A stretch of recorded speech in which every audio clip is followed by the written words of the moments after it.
Hello everyone, I'm Kripa Singer Pandey and you are watching Legal Narrative. In this session, we are going to discuss the most important MCQs of the Constitution of India 1950, which is going to be relevant and useful for any competitive examination, whether it is civil services or any legal field examination, whether it is a law entrance examination or judicial service examination. So let's begin. हमारा पहला question है which article of our constitution provides the right to freedom of speech and expression to the citizens of India. कौन सा article provide करता है बताइए सब लोग। बिल्कुल सही, आर्टिकल 19 प्रोवाइड करता है कि क्या प्रोवाइड करता है, right to freedom of speech and expression. Next question is fundamental freedoms given under article 19 of the constitution are available only to. जो फंडामेंटल राइट आर्टिकल 19 में प्रोवाइडेड हैं वो किन लोगों को सिर्फ दिए गए हैं, तो वो सिर्फ सिटीजन्स ऑफ इंडिया को दिए गए हैं और किसी को नहीं दिए गए हैं। ठीक है, सिर्फ किसको दिए हैं, सिटीजन्स ऑफ इंडिया को दिए गए हैं। ये चीज़ हम लोग ध्यान रखेंगे। ए इज़ द राइट आंसर। अगला क्वेश्चन है हमारा, the number of categories of freedoms guaranteed bye article 19 is. कितने तरह की फ्रीडम को गारंटी किया गया है आर्टिकल 19 में, बताइए। बिल्कुल सही, 6 तरीके की गारंटी है। पहले 7 तरीके की थी, लेकिन राइट टू प्रॉपर्टी को क्या कर दिया गया है, एलिमिनेट कर दिया गया, यहाँ से ओमिट कर दिया गया, हटा दिया गया। और कहाँ पे रख दिया गया है, आर्टिकल 300 कैपिटल ए में रख दिया गया है। ओके, आगे बढ़े। अगला क्वेश्चन हमारा, which fundamental right is available to citizens only. कौन सा फंडामेंटल राइट सिर्फ सिटीजन्स को अवेलेबल है? Right to equality, protection against arrest and detention, freedom of speech and expression, protection of life and personal liberty. तो freedom of speech and expression सिर्फ किसको available है, citizens को। C is the right answer. Right to equality जो article 14 में है वो सबको अवेलेबल है, एनी पर्सन को अवेलेबल है। Protection of life and personal liberty article 21 में वो भी एनी पर्सन को है। Protection against arrest and detention जो ये है ये भी सबको अवेलेबल है, चाहे वो इवन फॉरेनर ही क्यों ना हो। ठीक है, अगले क्वेश्चन पर हम बढ़ जाते हैं। 6 freedoms under article 19 of the constitution are either they are sacrosanct and inalienable, absolute without any restriction, कि सब्जेक्ट टू रीजनेबल रेस्ट्रिक्शन, कि बोथ ए एंड सी। बिल्कुल दे आर, बिल्कुल ए एंड सी। पहली बात तो सैक्रोसैंक्ट हैं एंड इनएलिएनेबल हैं, लेकिन they are subject to reasonable restriction. Reasonable restriction उन पे लगता है। D is the right answer. अगला क्वेश्चन है हमारा, in which of the following cases the 5 जजेस constitutional bench observed that the doctrine of postponement was aimed at balancing the right of an accused to be presumed innocent till completion of trial with the media's right to freedom of expression। किस case में ये बात बताई गई? Doctrine of postponement was किस उसमें प्रोपाउंड की गई है, बताइए। बिल्कुल सही, Sahara India real estate corporation limited versus securities exchange board of India, SEBI जिसे कहते हैं। B is the right answer. B is the right answer. अगला क्वेश्चन है हमारा, in which case did the supreme court hold that freedom of speech and expression guaranteed by article 19(1)A includes the right to information. किस case में बताया गया? बिल्कुल सही, secretary ministry of information and broadcasting versus cricket association Bengal.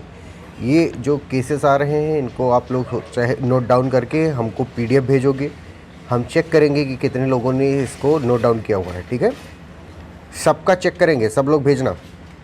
भेजोगे कि नहीं भेजोगे? हाँ, हमें पता है आप लोग भेजोगे, बहुत होशियार बच्चे हमारे। अगला question, which one of the following is not explicitly mentioned in article 19 of the Indian constitution.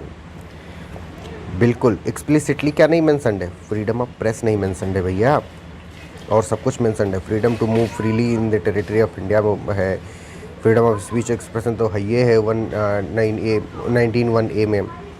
Freedom to assemble peacefully without arm तो है ही, ठीक है, बट क्या नहीं है, फ्रीडम ऑफ प्रेस की बात नहीं की गई, उसमें प्रेस को इन्फर किया गया है खाली, ठीक है, कि इसमें फ्रीडम ऑफ प्रेस को भी इंक्लूड माना जाता है, ठीक है। अगला question, the supreme court has held that right to fly the national flag with respect and dignity is a fundamental right of every citizen within the meaning of article 19(1)(a of the constitution of India in case of, कौन से case में ये बात बोली गई बताइए? बिल्कुल नवीन जिंदल के केस में बोली गई, union of India versus Naveen Jindal, या Naveen Jindal versus union of India, ये रट्टा मार लेना, नवीन जिंदल का केस रट्टा मार लेना, काम खत्म। जहाँ पर भी नेशनल फ्लैग की बात आएगी उसको हॉइस्ट करने की, तो कौन हो जाएगा वो? नवीन जिंदल हो जाएगा, ठीक है। अगला क्वेश्चन है हमारा, in Amit Sahni versus commissioner of police 2020, recent case है भैया, सब लोग नोट डाउन करो जल्दी जल्दी। जो भैया वर्ड यूज कर रहा हूँ वो जेंडर न्यूट्रल है, ठीक है। Public spaces can not be occupied indefinitely for expressing dissent, levy of goods and services tax on lottery is constitutional, active involvement in the commission of offence is not a precondition for common intention। बताइए क्या held किया गया, क्या lay down किया गया? बिल्कुल, public spaces can not be occupied indefinitely for expressing dissent, A is the right answer, A is the right answer. Next question is, which of the following articles of the constitution of India is related to liberty of press? Liberty of press से related कौन सा article है? Article 19 related है, article 19 liberty of press. Next question is, Shreya Singhal versus union of India 2015, the supreme court किस चीज़ के बारे में बात किया? बिल्कुल स्ट्रक डाउन, ये 66 कैपिटल ए के उसको स्ट्रक डाउन किया था, इंफॉर्मेशन टेक्नोलॉजी 2000 को, ठीक है, in its entirety for violating Article 19(1) and not being saved by virtue of Article 19 Clause 2। A is the right answer, ठीक है। अगला question, which of the following is not a fundamental right guaranteed under Article 19 of the Constitution of India? कौन सा इसमें है जो fundamental right guaranteed नहीं है आर्टिकल 19 में? बताओ आप लोग। बिल्कुल, freedom of self determination, freedom of self determination ये नहीं है, एसोसिएशन है, एक्सप्रेशन है, सेटल इन एनी पार्ट और टेरिटरी ऑफ इंडिया है, ठीक है, डी इज राइट आंसर। अगला question, in which judgment did the supreme court of India uphold that freedom of speech and expression through medium of internet enjoys constitutional protection under article 19(1)(a? किस case में बात बोली गई? बिल्कुल सही, Anuradha Bhasin versus union of India के case में बताया गया कि फ्रीडम जो इंटरनेट यूज करने की है वो राइट टू किस में है? Freedom of speech and expression में, ठीक है, freedom of speech and expression में। कभी भी पूछा जाए तो हम लोग इस चीज़ को मार्क करेंगे, ठीक है। अगले क्वेश्चन पर बढ़ जाते हैं, which of the following cases is not related with article 19(1)(a of the Indian constitution? कौन सा आर्टिकल है जो आर्टिकल 19(1)(a से रिलेटेड नहीं है पूछा जा रहा है? पहला है प्रकाश झा इंटरनेशनल, इसमें स्पेलिंग मिस्टेक हो गई हम लोगों से, Prakash Jha international limited versus union of India. Number 2, secretary ministry of information and broadcasting versus CAB, cricket association of Bengal. Number C, communist party of India versus Bharat Kumar. Number D, Kathi Raning versus and state of Saurashtra. D is the right answer, D is the right answer. अगला question हमारा, which one out of the following is not a fundamental right? कौन सा इसमें fundamental right नहीं है, हमें बताना है कौन सा फंडामेंटल राइट नहीं है। तो जब हम आपको लेबर लॉ पढ़ा रहे थे उस समय हमने आपको स्ट्राइक, लॉकआउट और इन सारी चीज़ों के डिफरेंस के बारे में बताया था। उस टाइम पे हमने ये बात भी बताई थी कि right to strike is not a fundamental right, right to strike is not a fundamental right, A is the right answer, ठीक है। राइट अगेंस्ट एक्सप्लॉयटेशन है भैया फंडामेंटल राइट, किसमें? आर्टिकल 23, 24, ये सब किस में आता है? राइट अगेंस्ट एक्सप्लॉयटेशन में। राइट टू इक्वलिटी तो 14 से 18 तक है, right to freedom of religion 25 से 28 तक है, ठीक है। अगले क्वेश्चन पर बढ़ जाएं। बिल्कुल, अगला क्वेश्चन है हमारा, the state can make any law imposing reasonable restriction on the right of the citizens to form association. ठीक है, तो रेस्ट्रिक्शन किस बात पे लगाया जा सकता है? इन the interest of sovereignty and integrity of India. In the interest of sovereignty and integrity of India is the right answer. हो गया। अगला question, which of the following is a fundamental right. इनमें से कौन सा फंडामेंटल राइट है? To assemble with arms, गोली बारूद लेकर के असेंबल होने का राइट है फंडामेंटल राइट? नहीं है। To form cooperative societies, cooperative society form करने का तो है fundamental right. Right to employment. Number D, right of religious denomination to own immovable property only for charitable purposes. ठीक है, इसमें से हमें बताना है कि कौन सा फंडामेंटल राइट है। तो टू फॉर्म कोऑपरेटिव सोसाइटीज क्या है? ये फंडामेंटल राइट है। Right to employment fundamental right नहीं है। Right to assemble with arms ये भी फंडामेंटल राइट नहीं है। फंडामेंटल राइट नहीं बता रहा हूँ। ठीक है, अगला क्वेश्चन हमारा कि right to form association under article 19 clause 3 of the constitution includes right to strike, right to collective bargaining, right to lockout, none of the above. बिल्कुल, राइट टू कलेक्टिव बार्गेनिंग है। स्ट्राइक और lockout fundamental right नहीं है। Strike और lockout fundamental right नहीं है। Okay, अगला question है हमारा, in which of the following cases it was held that provisions of chapter 8 of CRPC being in public interest are not violative of Article 19 of the Constitution of India। किस case में ये बात बोली गई? तो case था मधु Limaye versus SDM Munger. मधु लिमाय, ये case हमारे क्रिमिनल लॉ के लिए भी और कॉन्स्टिट्यूशन के लिए भी बहुत ज़्यादा ही इम्पॉर्टेंट है। मधु लिमाय वर्सेस SDM मुंगेर। अगला क्वेश्चन, चैप्टर 8 पता है ना, वो जिसमें हैबिचुअल ऑफेंडर वगैरह से सिक्योरिटी ली जाती है कि वो तुम अपना क्या कहते हैं न्यूसेंस नहीं फैलाओगे और कोई भी ऐसी चीज़ें नहीं, हरकत नहीं करोगे। ओके, अगला क्वेश्चन है हमारा, being a juristic person a company is not a citizen but in which one of the following cases the supreme court held that if the state action impairs the rights of the company thereby affecting the rights of the share holder the protection of article 19 will be available to him. किस case में बात बोली गई है? बिल्कुल सही, RC Cooper versus union of India के case में बोली गई है कि being a juristic person a company is not a citizen but in which one of the following cases. तो किस केस में बोली गई है? RC Cooper versus union of India.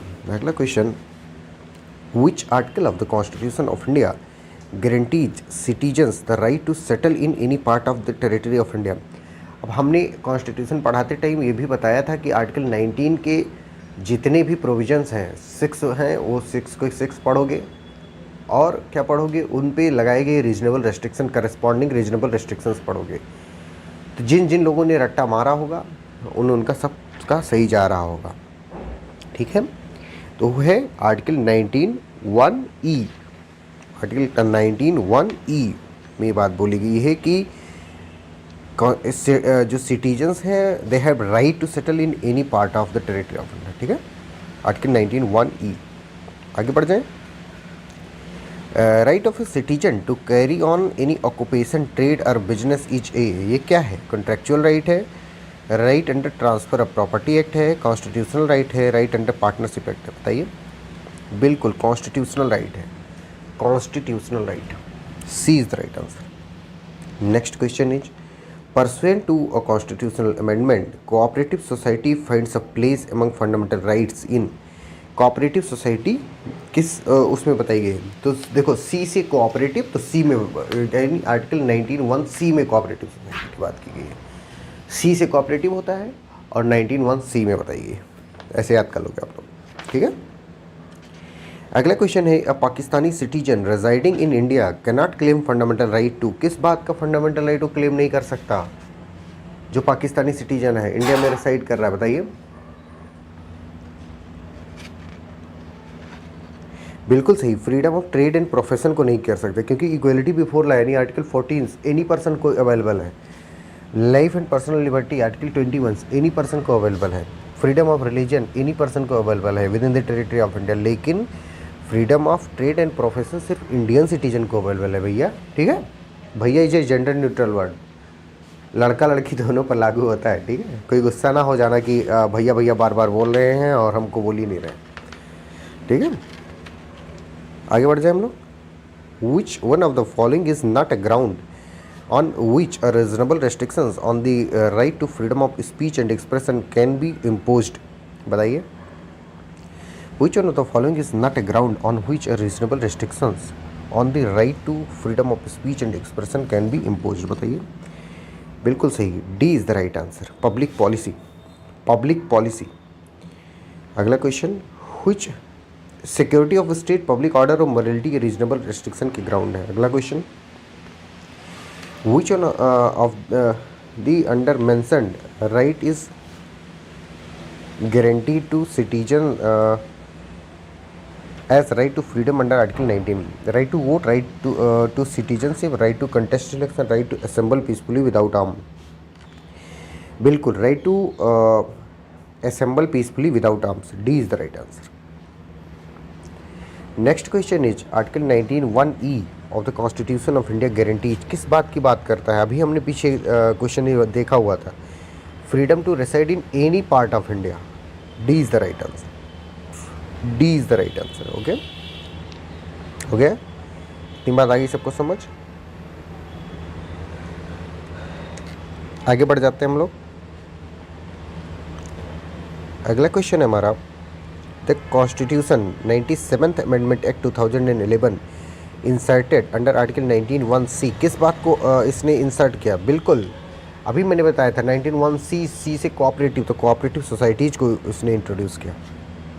अगला क्वेश्चन हमारा, which one of the following is a ground on which the state can impose reasonable restriction on the right to move freely throughout the territory of India. किस बात पे reasonable restriction लगाया जा सकता है, बताइए। D is the right answer, protecting the interest of any schedule tribe, protecting the interest of any schedule tribe. ये बताओ कि शेड्यूल ट्राइब कॉन्स्टिट्यूशन के किस आर्टिकल में डिफाइंड है। ये क्लास में मैंने बताया कि नहीं बताया, जब मैं हिंदू लॉ पढ़ा रहा था। जल्दी जल्दी बताओ, सब लोग कमेंट सेक्शन में बताओगे, इसका आंसर मैं नहीं दे रहा इधर।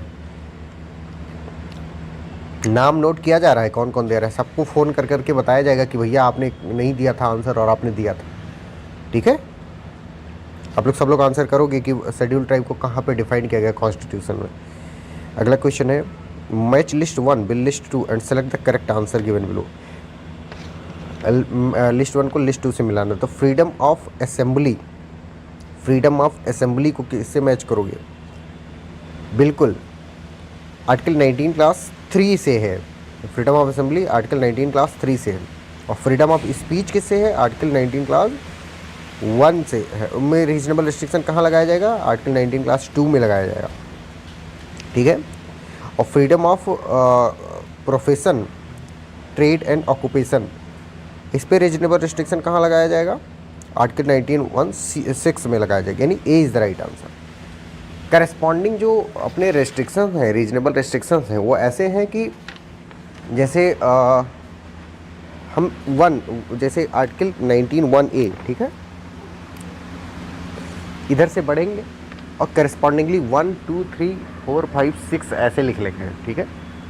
तो हम देखेंगे कि आर्टिकल 19(1)(a) वहाँ से 1 से नहीं लिखेंगे, वहाँ से 2 से लिखेंगे, क्योंकि आर्टिकल 19(1) में तो इधर से 1A B C D ऐसे दिए हुए हैं, लेकिन रीजनेबल रेस्ट्रिक्शन कहाँ शुरू होता है, आर्टिकल 19 क्लास 2 से शुरू होता है, ठीक है। तो ऐसे लिखो आप आर्टिकल 19(1)(a), ठीक है। तो इसका करस्पॉन्डिंग रेस्ट्रिक्शन कहाँ पे हो, आर्टिकल 19 क्लास 2 में हो, समझ रहे हो ना। ऐसे 1A, A से 2, B से 3, C से 4, मतलब एक ऐसे आगे बढ़ाते जाओ, ठीक है, और हमें रीजनेबल रिस्ट्रिक्शन मिलता जाएगा। ओके, अगले क्वेश्चन पे बढ़ जाते हैं। Hicklin test under article 19 clause 2 is related to. Hicklin test किस बात से रिलेट करता है, बताइए। बिल्कुल सही, डेसेंसी एंड मोरालिटी से रिलेट करता है, डेसेंसी एंड मोरालिटी से रिलेट करता है। अगला क्वेश्चन है हमारा, which of the following is are not within the jurisdiction of the right to information. Right to information act के अंतर्गत कौन कौन चीज़ें नहीं आती। The supreme court of India, Rajiv Gandhi foundation, president of India, all of the above? बताइए। बिल्कुल, सिर्फ राजीव गांधी फाउंडेशन नहीं आता है, राजीव गांधी फाउंडेशन नहीं आता है, लेकिन supreme court of India and president of India की जो ऑफिस है वो किसके अंतर्गत आती है? राइट टू इन्फॉर्मेशन, क्योंकि वो सब क्या है? एक पब्लिक ऑफिस है। पब्लिक ऑफिस को राइट टू इन्फॉर्मेशन सबको अवेलेबल करवाना होगा, इन्फॉर्मेशन सबको अवेलेबल करवाना होगा विद इन 30 डेज। ठीक है, जिस दिन डिमांड की गई है इन्फॉर्मेशन उसके 30 दिन के भीतर उनको अवेलेबल कराना होगा। अगला क्वेश्चन है हमारा, which of the following principles and guidelines should be kept in mind for considering the constitutionality of a statutory provision upon a challenge on the alleged vice of unreasonableness of the restriction imposed by it. The restrictions sought to be imposed on the fundamental rights guaranteed by Article 19 of the Indian Constitution must not be arbitrary or of an excessive nature so as to go beyond the requirement of felt need of the society and objects sought to be achieved. Number B, there must be a direct and proximate nexus on or a reasonable connection between the restrictions imposed and object sought to be achieved. Number C, no abstract or fixed principle can be laid down which may have universal application in all cases. बताइए। D, all of them, मतलब ये तीनों की तीनों जो statement हैं वो क्या है? किए जा सकते हैं, यूज किए जा सकते हैं।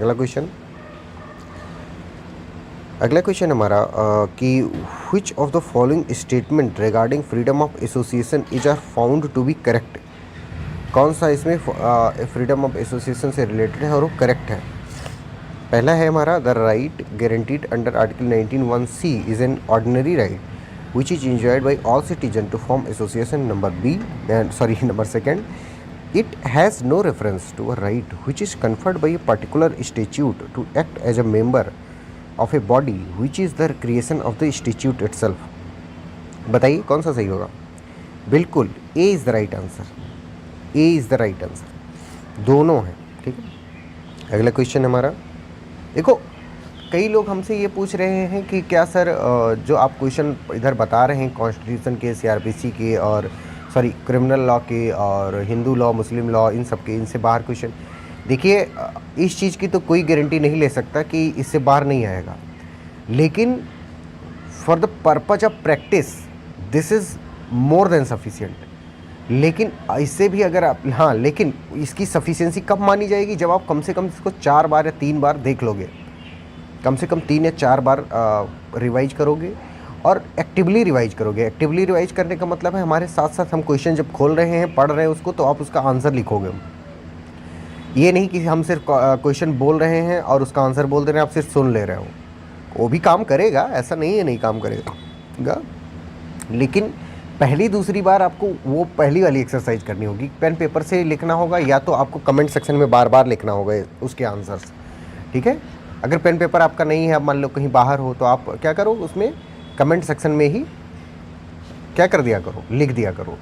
लेकिन अगर आप कहीं घर पे बैठे हो, स्टडी टेबल पर अपने बैठे हो, तो क्या करो, पेन पेपर उठाओ, उसका आंसर नोट डाउन करो, उसमें जो इम्पोर्टेंट चीज़ें नई निकल के आ रही हैं उसको क्या करो, अपने नोट्स में लिखो और उस सब का रट्टा मारो. फिर क्या होगा कि फिर आप जब एग्ज़ाम देने जाओगे तो आपको बड़ी आसानी होगी, मतलब वो चीज़ कठिन नहीं लगेगी. ओके, अगला क्वेश्चन हमारा, which of the following statement regarding freedom of press is are found to be correct? This freedom can not be claimed by a newspaper or other publication run by a non-citizen. Number 2 is the freedom of press under our constitution is not higher than the freedom of an ordinary citizen, is subject to the same limitation as are imposed by Article 19 Class 2 of the Indian Constitution and to those limitations only. बताइए. बिल्कुल, both are correct. A is the right answer. A is the right answer. अगला question है हमारा, which of the following statement regarding nature of the right that are guaranteed by Article 19 of the Indian Constitution is are found to be correct? इसमें बताना है हमारा जो article 19 है उसके बारे में कौन सा स्टेटमेंट करेक्ट है. पहला है हमारा article 19 of the Indian constitution is confined to what are known as civil rights as distinguished from political rights such as the right to vote or to hold any political office or the privileges of a chamber of the legislation. Number 2, Article 19 of the Indian Constitution refers to what is known as natural or common law rights as distinguished from rights which are created by a statute and must be exercised subject to conditions imposed by it. Number 3, Article 19 of the Indian Constitution does not include the right to life. बताइए। बिल्कुल, ये तीन के तीनों statement क्या है, सही है, फाउंड है, क्योंकि राइट टू लाइफ कहाँ पे फाउंड होती है, आर्टिकल 21 में फाउंड होती है, ठीक है। और जो पॉलिटिकल राइट्स हैं उनको पॉलिटिकल राइट को अलग बताया गया है, जैसे राइट टू वोट हमें बताया गया है, वो 324, 25, 26 इन सब आर्टिकल्स में बताई गई हैं कॉन्स्टिट्यूशन के, ठीक है। तो D is the right answer, all of the वो। अगला क्वेश्चन हमारा Class 1B of Article 19 of the Indian Constitution guarantees the freedom of citizens to meet with each other in any number provided the assembly is unarmed होनी चाहिए, peaceful होनी चाहिए, चाहे जितनी बड़ी हो, कोई फ़र्क नहीं पड़ता। तो A एंड B यानी जो वर्ड उसमें यूज किया है peaceful and unarmoured, D is the right answer. अगला question, in determining the substantive reasonableness, the court has to take into consideration various factors. Which of the following points have to be satisfied in order to adjudge the restrictions to be reasonable? किसी restriction को reasonable restriction माने जाने के लिए कौन कौन से criteria को fulfill करना होगा? Number A, the restriction must have a rational connection with the object sought to be achieved by the law. Number B, the restriction imposed must not be in excess of the mischief sought to be prevented or the object sought to be achieved by the law. कौन सा answer सही होगा? बिल्कुल, both A and B are correct. Okay, अगला question हमारा, in reference to right to freedom for the protection of interest of scheduled tribe, the reasonable restrictions may be impose under, किस उसमें impose किया गया reasonable restriction, बताओ। मैंने कहा था कि इधर आप देखोगे 1 2 3 सॉरी ABCD देखोगे और उसके करस्पॉन्डिंग 2 3 4 5 देखोगे, तो उसका करस्पॉन्डिंग क्या आ जाएगा, 19 क्लास 5 आ जाएगा। A is the right answer. अगला question, it use to be fundamental right but is now a legal right only. कौन सा ऐसा राइट है? Right to property. मैंने वीडियो की स्टार्टिंग में ही बताया कि पहले 7 तरह के फंडामेंटल राइट प्रोवाइड किए गए थे आर्टिकल 19(1) में, आर्टिकल 19 क्लास 1 में, लेकिन राइट टू प्रॉपर्टी को ओमिट कर दिया गया। कौन से अमेंडमेंट एक्ट के द्वारा? 44th कॉन्स्टिट्यूशनल अमेंडमेंट एक्ट के द्वारा। मोरारजी देसाई उस समय प्राइम मिनिस्टर थे, उन्होंने क्या कर दिया, ओमिट कर दिया। किस चीज़ को? राइट टू प्रॉपर्टी को। और कहाँ पे उसको इंक्लूड किया गया? आर्टिकल 300 कैपिटल ए में इंक्लूड किया गया, आर्टिकल 300 कैपिटल ए में इंक्लूड किया गया। ओके, अगला क्वेश्चन हमारा, restriction upon freedom of speech and expression can be imposed under which article? किस आर्टिकल के अंतर्गत किया जा सकता है, उस पर रेस्ट्रिक्शन लगाया जा सकता है, बताइए। अभी मैंने फिर वो बताता हूँ कि ऐसे एक तरफ लिख लो article 19(1) A B C D E और उसके बाद में लिखो आर्टिकल 19(1) A के सामने लिखो आर्टिकल 19 क्लास 2, ये रीजनेबल रिस्ट्रिक्शन है। ऐसे फिर लिखते जाओ, 2 लिख लिया, 19 क्लास 2 लिख लिया, फिर 19 क्लास 3, फिर 4, फिर 5, फिर 6, और करस्पॉन्डिंगली वो एक दूसरे के क्या हो जाएंगे, रिस्ट्रिक्शन हो जाएंगे। एक दूसरे के नहीं, मतलब पहले वाली राइट है उस पर रिस्ट्रिक्शन दूसरा वाला हो जाएगा। ठीक है, हो गया। तो C is the right answer. अगला क्वेश्चन हमारा, right to information is essential part of article. कौन से आर्टिकल का इसेंशियल पार्ट है राइट टू इन्फॉर्मेशन, बताओ सब लोग। बिल्कुल बिल्कुल, A is the right answer. Article 19(1) A, article 19(1) A freedom of speech and expression का ही इसेंशियल पार्ट क्या है, राइट टू इन्फॉर्मेशन है। ठीक है, अगला क्वेश्चन है हमारा, the freedom of press in India is. Freedom of press in India क्या है, available to people under the law of the parliament specifically provided in the constitution of India, कि implied in the right of freedom of expression, कि available to the people under executive orders। बताइए। क्या सही हो जाएगा? बिल्कुल C is the right answer, implied in the right to freedom of expression, क्योंकि इसको एक्सप्लिसिटली मेंशन नहीं किया गया है, एक्सप्लिसिटली मेंशन नहीं किया गया है, ठीक है। तो उसको क्या किया जाता है, उससे इन्फर किया जाता है सिर्फ, ठीक है। अगला क्वेश्चन हमारा, the right to property ceased to be fundamental right from, कब से राइट टू प्रॉपर्टी कब से सीज कर गई? बिल्कुल सही, हाँ बिल्कुल 1978, 44th कॉन्स्टिट्यूशनल अमेंडमेंट एक्ट 1978 से कर गई। ओके, अगला क्वेश्चन हमारा, what is imperative to show the requisite respect to the national anthem, क्या है बताओ? नेशनल एंथम को वो क्या कहे, रिक्विजिट रेस्पेक्ट कब मिलेगी?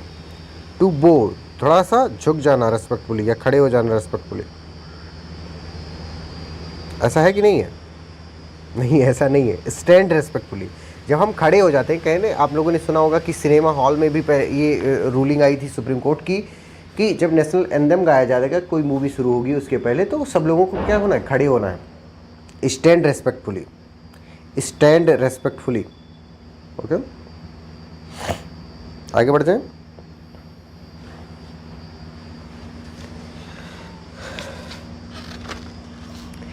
ये इस वाले क्वेश्चन में कि right to property cease to be a fundamental right from, तो 1978 में 44th कॉन्स्टिट्यूशनल अमेंडमेंट एक्ट आया, लेकिन वो इन फोर्स कब हुआ, ऑपरेशनल को 1979, तो 1979 आंसर होना चाहिए हमारा, 1979। ओके, ये क्वेश्चन हमारा हो चुका है कि नेशनल एंथम को रेस्पेक्ट कब शो करें, जब हम रेस्पेक्टफुली खड़े हो जाएंगे, ठीक। अगला क्वेश्चन हमारा, which constitutional right is not a fundamental right? Right to equality, right to freedom, right to life, right to property, right to property. D is the right answer.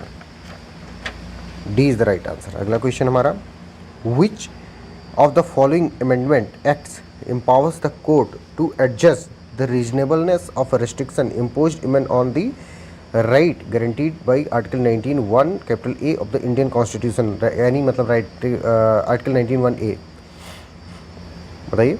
The first amendment है, resemble करता है, first amendment है। आगे बढ़ते हैं, which of the following freedoms is removed from the article 19 as fundamental freedom? Freedom to assemble peacefully, freedom to reside and settle, freedom to movement, freedom to acquire and hold property, बताइए। D is the right answer, बिल्कुल। Freedom to acquire and hold property को क्या कर दिया गया, हटा दिया गया, एलिमिनेट कर दिया गया। अगला क्वेश्चन है हमारा, who can impose reasonable restrictions on the fundamental rights? Fundamental rights पे रीजनेबल रेस्ट्रिक्शन कौन इम्पोज कर सकता है? बी, पार्लियामेंट कर सकती है सिर्फ, और कोई नहीं कर सकता। पार्लियामेंट कर सकती है रीजनेबल रेस्ट्रिक्शन इम्पोज, और कोई नहीं कर सकता, याद रखना इस बात को। अगला क्वेश्चन हमारा, within the Indian legal system क्या है, there is no right to property? Right to property is a fundamental right guaranteed by the constitution. Right to property is a constitutional right but not a fundamental right. Right to property is a statutory right only and not constitutional. देखो, statutory right वो होते हैं जो किसी statute के द्वारा provide किया जाए, जैसे राइट टू इन्फॉर्मेशन क्या है, ये एक स्टेचुटरी राइट है, ठीक है। और इसको कहाँ से इन्फर किया जाता है, इन्फर इसको किया जाता है आर्टिकल 19(1)(a) से, लेकिन ये है कौन सा राइट अगर पूछा जाए तो ये एक स्टेचुटरी राइट है। Right to information act, RTI act से इसको वो मिलती है, मान्यता मिलती है। जो राइट कॉन्स्टिट्यूशन में कहीं पर भी मेंशन्ड है, इंक्लूडिंग फंडामेंटल राइट, वो क्या है, कॉन्स्टिट्यूशनल राइट है। लेकिन जो पार्ट 3 में है कॉन्स्टिट्यूशन को, वो सिर्फ फंडामेंटल राइट है। यानी अब इस सेंटेंस को मैं थोड़ा और वो करता हूँ, मॉडिफाई करता हूँ कि all fundamental rights are constitutional right but all constitutional rights are not a fundamental right। फिर से स्टेटमेंट रिपीट करता हूँ, all fundamental rights are constitutional right but all constitutional rights are not fundamental right। only those constitutional rights are fundamental rights which are included in or enshrined in part 3 of the constitution of India within article 12 to article 35। हो गया। अगला question है हमारा within the Indian legal, ये हो गया हमारा, तो सी इसका राइट आंसर हो जाएगा। अगला क्वेश्चन है हमारा which of the following restrictions on the freedom of association each are considered to be unreasonable. पहला है government cannot make it obligatory for every employee to become a member of an association sponsored by the government. Number B, a restriction on this freedom which may remain in force for an indefinite period at the pleasure of the executive authorities is an unreasonable restriction. Number C, where those who have a right to form an association will be kept away and the society shall be run by a group of persons nominated by the government, there is a virtual deprivation of the right to association. बताइए क्या हो जाएगा। सब सही है, A B and सी सब कुछ जरूरी है। ठीक है। अगला क्वेश्चन, अच्छा एक चीज़ बताना है कि आप लोगों का इस फ्री क्रैश कोर्स का हम लोग फीडबैक ले रहे हैं, सबको कॉल कर रहे हैं। हमने लगभग 20-25 लोगों को कॉल कर चुके हैं। बाकी के जो भी आप 200-300 लोग हो उन सबको कॉल करेंगे। तो आप लोग प्लीज़ कॉल रिसीव कर लिया कीजिए, क्योंकि बहुत सारे लोग तो कॉल रिसीव ही नहीं कर रहे हैं और बहुत लोगों का तो उसमें व्हाट्सएप नंबर में कॉलिंग नंबर ही नहीं दिए हुए हैं। तो जिन जिन लोगों को ये पता है कि उनका कॉलिंग नंबर काम नहीं कर रहा है, मतलब जो नंबर हम लोगों को प्रोवाइड किए हुए हैं वो काम नहीं कर रहा है कॉलिंग के लिए, तो वो क्या कर देंगे, हमको अपना नंबर जो कॉल करने के लिए हो वो या टेक्स्ट कर देंगे। ठीक है, व्हाट्सएप कर देना आप लोग, सब लोग अपना अपना नंबर जिस पे हम कॉल करके आपका फीडबैक ले सकें। हम उसमें 5-6 चीज़ें पूछ रहे हैं। पहला चीज़ पूछ रहे हैं कि आपका कोई सब्जेक्ट छूटा तो नहीं, अगर छूटा होगा तो हम उसका रिवीजन फिर से करवाएंगे। ठीक है। नंबर 2 पूछ रहे हैं हम, अगर आपको कोई डाउट हो तो हो सकता है कि आप क्लास में शर्माते हो, तो हमसे क्या हो 1-to-1 पर्सनलाइज्ड, उसमें आपको शर्म नहीं आनी चाहिए और आपका डाउट ज्यों का त्यों, जहाँ का तहाँ, देन एंड देयर रिजॉल्व कर दिया जाएगा। नंबर नेक्स्ट, हम आपको ये बताते हैं कि टेस्ट ज़रूर अटेम्प्ट कीजिए, क्योंकि टेस्ट अटेम्प्ट करोगे तो आप, पहली चीज़ बहुत लोग कहते हैं कि सर हमारा तैयार नहीं हुआ इसलिए हम टेस्ट अटेम्प्ट नहीं करते हैं।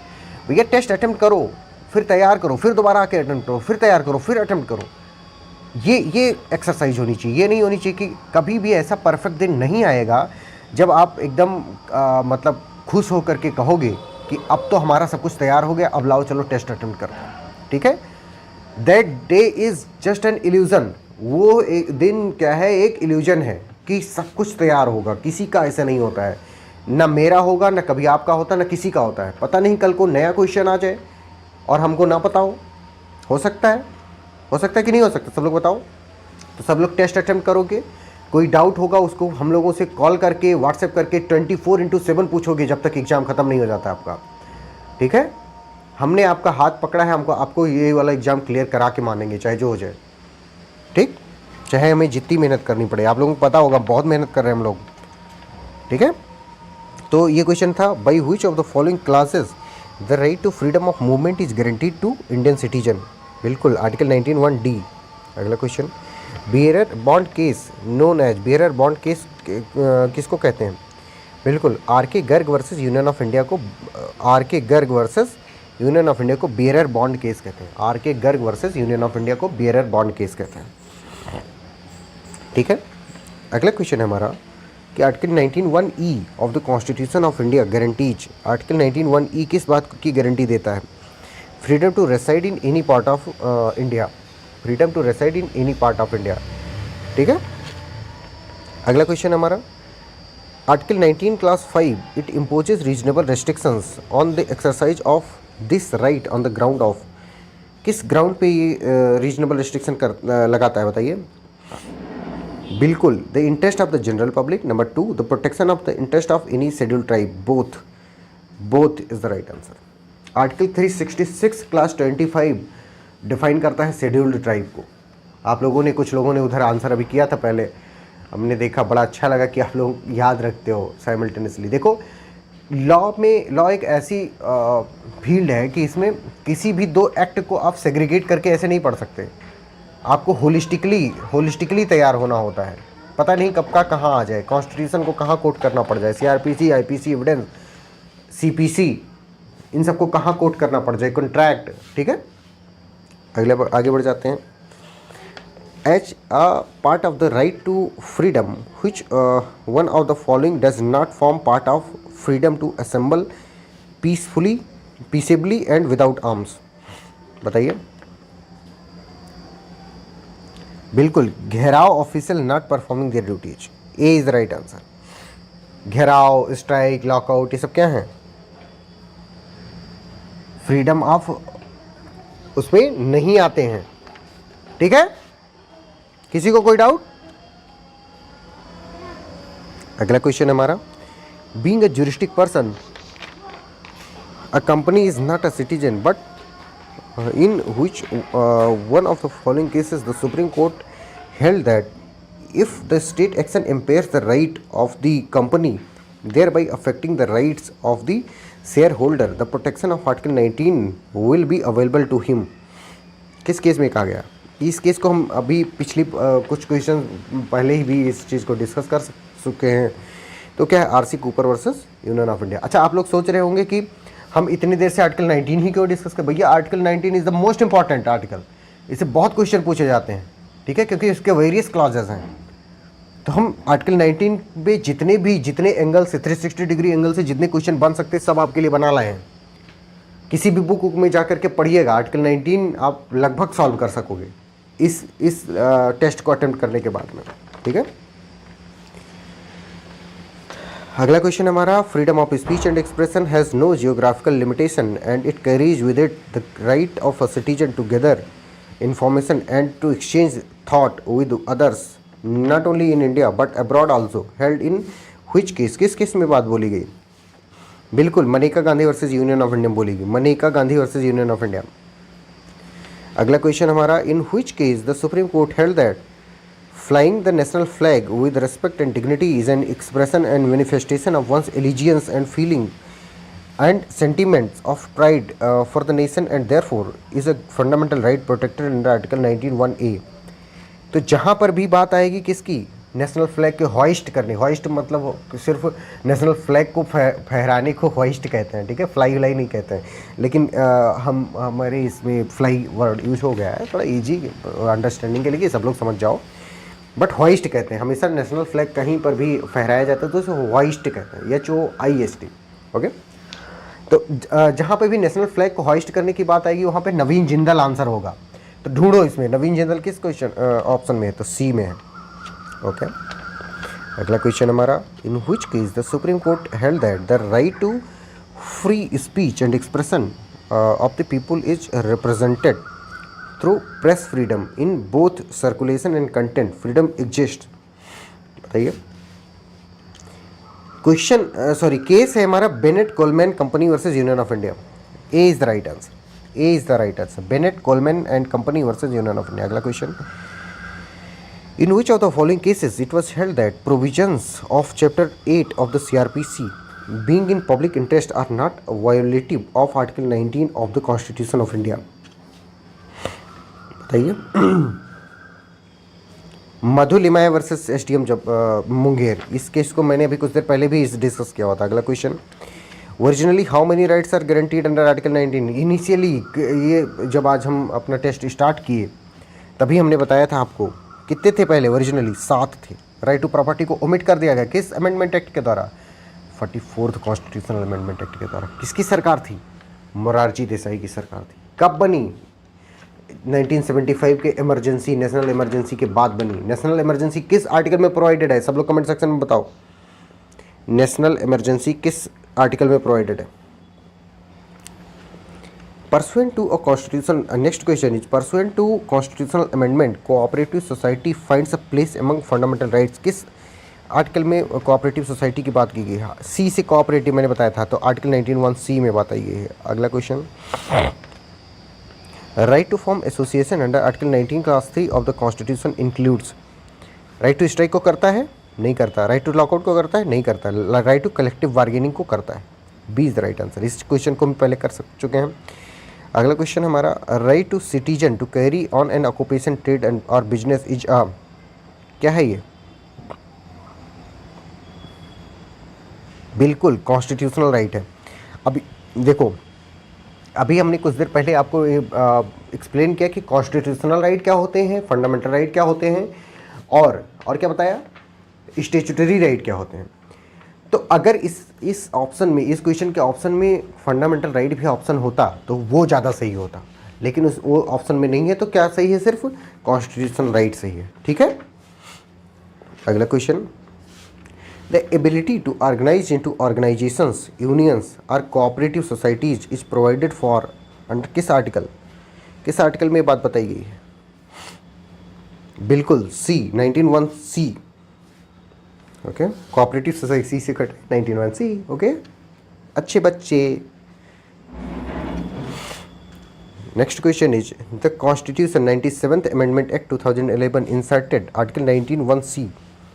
किस चीज़ के लिए 19(1)(c) इंसर्ट किया गया? बिल्कुल कोऑपरेटिव सोसाइटी के लिए किया गया। अगला क्वेश्चन है हमारा, the freedom of speech extends to the freedom of silence as well, the supreme Court ruled in. किस केस में ये बात बताई सुप्रीम कोर्ट ने? बिल्कुल Bijoe Emmanuel versus state of Kerala. Pronunciation में कोई गलती हो जाए तो माफ़ कर देना, ठीक है? हमें पता है आप लोग माफ़ कर दोगे। कितने लोग माफ़ कर दोगे मुझे बता दो यार कमेंट सेक्शन में। सब लोग माफ़ करोगे कि नहीं करोगे? हाँ, बहुत बढ़िया। अगला क्वेश्चन है हमारा, the state can make any law imposing reasonable restriction on the right of the citizens to form association. किस बात में? In the interest of sovereignty and integrity of India. A is the right answer. अगला question, the supreme court of India in which case held that the freedom of speech and expression includes freedom to propagate ideas which is ensured with the freedom of circulation of a publication as the publication is of little value without circulation। बताइए। बिल्कुल Romesh Thapar versus state of Madras. D is the right answer. Romesh Thapar versus state of Madras. अगला question है हमारा, there is no separate guarantee of freedom of press and the same is included in the freedom of expression which is conferred on all the citizens held in which case। किस case में बात बताई गई? Virendra versus state of Punjab, Sakal papers versus union of India, both A and मतलब both 1 and 2। ओके, आगे बढ़ जाए। Under article 19 clause 3 reasonable restriction can be imposed on the ground of. Reasonable restriction का हमें ग्राउंड बताना है आर्टिकल 19 क्लास 3 में। बताइए आप लोग। To protect the sovereignty and integrity of India, to maintain public order and morality in the country। C is the right answer, both of them। अगला question हमारा, which article of the Constitution of India guarantees citizens the right to settle in any part of the territory of India? 19(1)(e).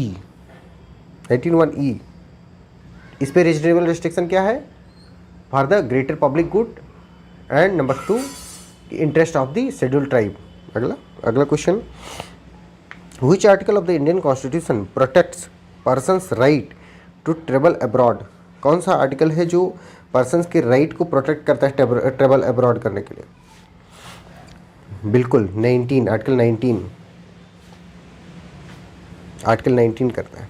अगला question, which fundamental right are available to citizens only. कौन सा fundamental right है जो citizens को ही सिर्फ available है? बिल्कुल freedom of speech and expression सिर्फ सिटीजन्स को अवेलेबल है। राइट टू इक्वलिटी आर्टिकल 14 सबको अवेलेबल है, एनी पर्सन को।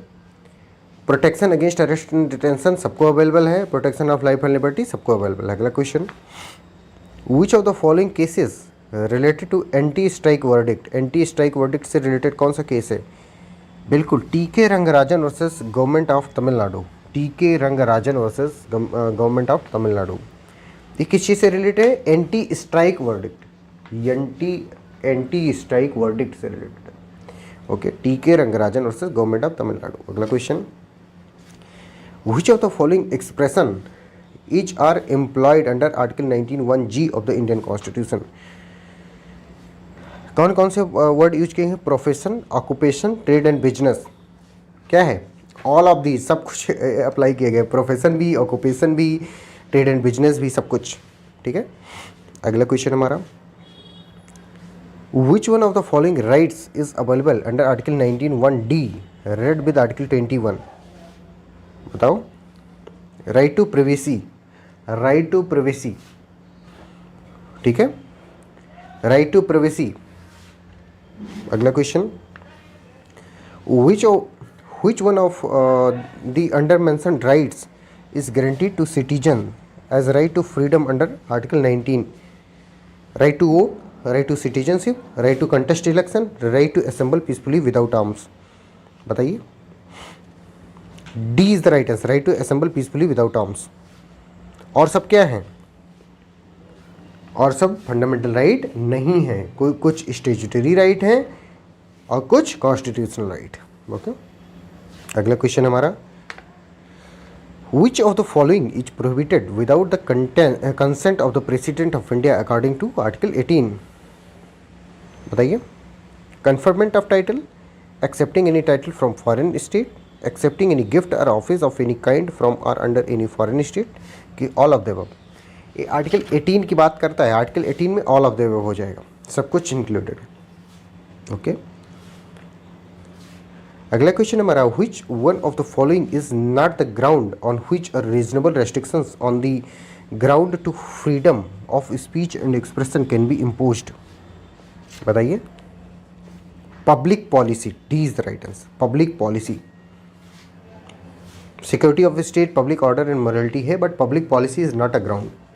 अगला question, which of the following statement regarding nature of the rights that are guaranteed by article 19 of the Indian Constitution is are found to be correct?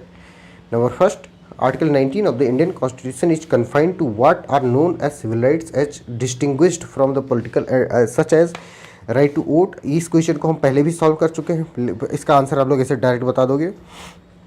बताओ बताओ। All of the 1 2 3 सब सही है, सारे statement सही हैं। अगला question, in determining the substantive reasonableness the court has to take into consideration various factors। बहुत सारे फैक्टर्स को कंसिडरेशन में लेना होगा, किसको? कोर्ट को, और फिर जाकर के कंक्लूजन पर पहुंचना होगा। ठीक है क्या? which of the following points have to be satisfied in order to adjudge the restrictions to be reasonable? Number A, the restriction must have a rational connection with the object sought to be achieved by the law। Number B, the restriction imposed must not be in excess of the mischief sought to be prevented or the object sought to be achieved by the law। Sorry, both A and B, कि only A only B, both A and B। ठीक है, तो ये था हमारा आज article 19 पे discussion. पूरा टेस्ट हमने कंडक्ट कराया, आपसे बहुत सारे क्वेश्चन पूछे, आप लोगों ने बहुत सारे लोगों ने आंसर बहुत अच्छा किया। कुछ लोगों का मैं देख रहा था कि कुछ लोगों का गलत भी गया है। आप लोगों को परेशान होने की ज़रूरत नहीं है, आप दोबारा जब देखोगे सबका सही जाना चाहिए आंसर। इस पूरे टेस्ट को कम से कम 3 से 4 या 5 बार देखना है, ठीक है?